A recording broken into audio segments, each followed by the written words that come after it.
Greetings and welcome to another episode of the Unnamed Bracketology podcast. My name is Kerry Miller, joined as always by my good friend Graham Doran. Graham, it is Friday. That's our SEC day, although there is no SEC basketball today. We were just talking before this about the general state of the SEC, mostly the fact that there are so many SEC bubble teams. Right now, I believe you have 11 SEC teams in. I think I have 10. What would you say is a good over-under for where the SEC ends up? Yeah, I think even if I have 11 teams in now, I think it's more so like 9.5, just Yep. because the teams are really on the right side of the bubble right now. That doesn't mean they're going to end up there. I think you look at teams like Texas getting some big wins recently.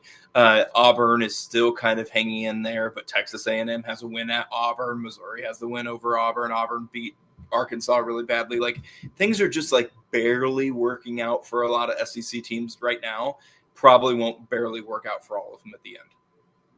I agree. And I think, right, last year, them getting 14 bids, it's because they, A, collectively did so much damage in the non-conference, and this year they did not. And B, it was really only South Carolina that was bad. I guess LSU wasn't very good. They didn't get in either, but now there's more bottom feeders. That's A, more opportunities for bad losses, and B, fewer quality wins to be handed out around the league. So yeah, I'm with you. 9.5 sounds about right. Let's pull up the spreadsheet to see which of those 9.5 teams we're potentially looking at. Let's start at the top though. Let's venture away from the bubble as we dive into this. Vanderbilt, they took that loss at Texas. You punted them all the way to 11 overall, which, I mean, we talked yesterday that Iowa State, Houston, BYU, pretty darn close together. I guess if you're putting them behind Iowa State, there's nothing wrong with putting them behind Houston and BYU as well. I still held on to them as my bottom two seed, but I find it interesting that a loss at Texas hurt Vanderbilt so much, but a home loss to Texas, and we're just like, yeah, or Alabama, you can stay where you are. You're still the second best in the league. How are you seeing those teams now that you have them only two spots apart on the overall seed list? Yeah, I think it's a good reminder that seed lists are very similar to Ken Palm, right? Number 11 might be pretty far away from number 13 if you really break down the distance there. They might not look like that when you rank them, but there might be a big gap, and that's exactly what I have here. So Vanderbilt ends up at the bottom of all the possible spots they could reasonably be. But I just looked at Vanderbilt, Houston, and BYU as basically having the same resume.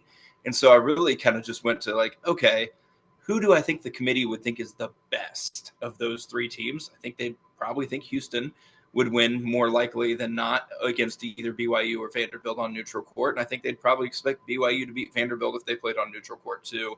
And then if there was even any doubt beyond that, the next thing I went to was just looking at the wins for Vanderbilt, which are nice. But you look at Alabama at home, they didn't blow out Alabama.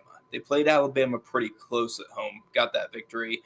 At UCF is a very good victory, but nobody's that scared of UCF. And then you get St. Mary's, who is, again, a good but not great win. So that really came down for me as I think this committee would probably, when you have very tightly bunched teams, just lean towards what really stands out. And it's not terrific wins for Vanderbilt, and also probably a team that you would not trust compared to Houston, especially.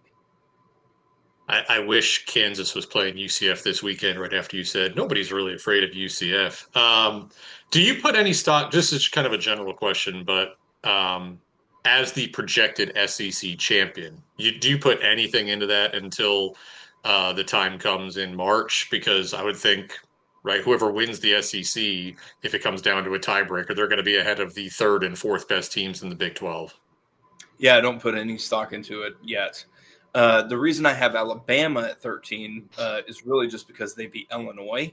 And I like Illinois so much, but when they're that close to each other, I'm like, all right, I'll go with Alabama just because of the win over the Fighting Illini.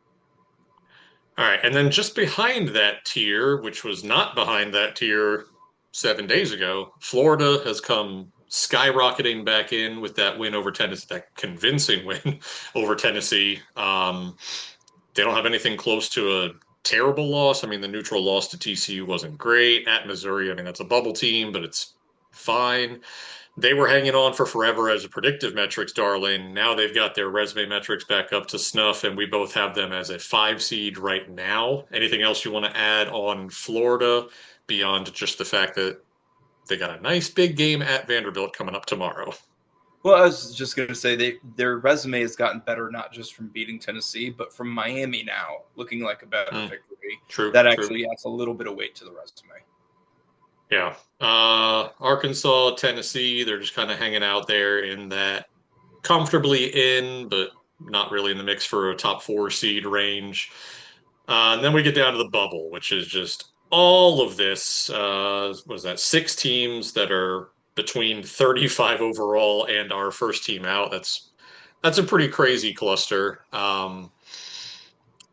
Georgia, let's start there. They're at the top of that list, but they've gone just plummeting because of that home loss to Ole Miss. Now, I had called out Georgia forever ago as a team that was just, beating the crap out of quad four opponents, and they were going to look good in the net and they were going to look good in the predictives, but how good are they actually going to be when the games start to matter? And they're 0-2 against quad one. Are they going to be good enough in the end? I mean, all the metrics right now say yes, but I don't buy Georgia. I think Georgia having 0 wins against Quad One is a major problem. Eventually, I do think Georgia's probably going to get in, but it's going to be closer than certainly they'll like. Still, a very good overall Quad One and Quad Two record. So I think they've got a little bit of wiggle room still, but putting them at 36 overall for me really was looking at where can I put them as far down as possible because I'm not seeing the quality wins to really bump this up. So you look at those metrics, they say qualitative average of 34. I was like, I can't justify it that high. I got to go a little bit further down. Uh, One thing Georgia did have going for them, they beat Auburn. You've got Auburn at 37. I've got them at 41. That does help a little bit to at least have a win over a team we both have in the tournament. And you have NC State at 35 overall, right? And then Georgia at 36, unless they've changed slightly. But that I like that comparison, even though I'm lower on NC State, I have them just barely in. But I feel like Georgia is an NC State that hasn't played enough quad one teams to lose enough games yet, but they like 5-0 against quad two. That's exactly what NC State has done. That's what's got them in the picture. Speaking of in the picture, where's my mouse here? Texas. Texas was over here in the bad losses 7 days ago. You win at Alabama and you beat Vanderbilt at home. That can change in a hurry. They still are, where are they at in my metrics here? 3-4 against quad one. Obviously, those two of those three just happened. 0-1 against quad two. 0-1 against quad three, though. So they're 3-6 overall against the top three quads, but if we learned anything from last year, the committee doesn't care if Texas is 3, 4, 5 games under 500 against the top two quads. But we both have Texas just barely in. Do you believe in the Longhorns' staying power? And what do they need to do this week in, I mean, just massive bubble games against Texas A&M and Kentucky? Yeah, I was actually just about to mention Texas A&M, Kentucky in relation to Texas. I trust Texas a little bit more than I trust Texas A&M and even potentially Kentucky. I do Yeah. think Kentucky's probably going to ultimately end up in that 8-9 game. That's my prediction moving forward.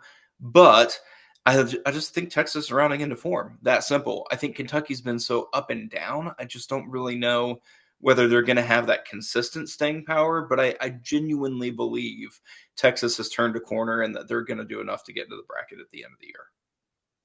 Yeah, kind of, even though I have Kentucky a little bit higher, I almost feel like Texas's overall resume is more impressive. I'm just so reluctant to move teams too far too quickly, and then I have to like break my neck to then turn them around as soon as they lose a game. But they certainly have better upper echelon wins. I mean, Kentucky's neutral win over St. John's looks better than it did at the time. They just barely won at the buzzer, crazy at LSU, and that's not really that impressive of a win. LSU's what 54th in the net, so that's I mean it's solidly quad one, but they're probably not in the field. That's not a a great win as far as the committee is going to be concerned. Certainly at Alabama versus Vanderbilt is way better. And even that neutral over NC State, pretty darn strong. What else we got? Missouri and Auburn. You want to say anything about either of those teams? I feel like they've just been kind of hovering in that range. Auburn's right there, kind of like with Alabama, where every time they lose, I'm like, well, this is it for them. And then we look the next day, it's like, no, they're still kind of okay. I don't know why I can't quit Auburn. Well, I think the reason you can't quote Auburn is you look over there at those three worst losses, right? They are not posting a good record against quads 1 and 2. Bad, bad win percentage there. So in very big danger moving forward because of that. They have a lot of work to do to keep it respectable by the end of the year. But you look at over those bad losses, they're not losing to bad teams. If the worst Yeah. losses they have from that group are Texas A&M, Georgia, Missouri, and two of those are true road games, it's not that bad on the loss column. It's just the sheer number of losses that's really becoming concerning for them. All right. Texas A&M, that's our biggest difference. And honestly, I mean, 40 overall versus first out. That's only a seed line different. Um, I had A&M in. I think I had them at 43 overall before the loss at Tennessee. Obviously, that's not a bad loss by any stretch of the imagination, but it just left them hanging just a little bit too much for me, and I had to make room for Texas. So Texas A&M kind of got the boot. I mean, is this game tomorrow? What is that? Texas at Texas A&M or vice versa? I always read it wrong. Texas A&M at Texas. I mean, that's a winner stays, loser goes game, right? Absolutely. Yeah. And then the Texas at Kentucky game could be another one of those. So we could lose two of these three teams in the next week. That's just the state of the bubble right now. Anything on LSU or Oklahoma? They were both, if not in, very close to in a week ago, and then they both went 0 and 2 in the past week. I think certainly LSU is more likely to come back at this point, although they really don't have anything close to a great win. I think Oklahoma is very, very unlikely to make the tournament at this point. Wake Forest nice win, but that Oklahoma State win has been losing some luster recently. You look at the way they've performed. I don't see any indications that they're actually just going to play good enough basketball to get there. LSU, man, so close. Look at this past week, right? We've got LSU losing to Kentucky on a buzzer beater. We've got SMU hitting half court shot to beat Virginia Tech. Like the margins between making the field and missing the field sometimes just comes down to the other team hit a prayer at the end. Like Yeah. I feel like LSU would easily be in my field had they won that game at this point, whereas Kentucky would be out of my field. But now I feel like Kentucky's a no-brainer to be in the field and LSU's a no-brainer to be out of it. Sometimes the margins are that close. Everybody talks about the net and efficiency. That's such a small part of it in comparison to just winning and losing games. Yeah, I agree. LSU would be in, Kentucky would be out if that Moreno shot doesn't fall. That'll wrap us up for today. But before we go, I got to ask you, Graham, how you feeling about the Baylor Kansas game tonight? I was actually a little bit surprised the spread wasn't as much as I thought it was going to be because I think Kansas probably wins this one by double digits. So we'll see how it goes. Put that on a poster in case that goes haywire. But until next time, take care and enjoy the hoops.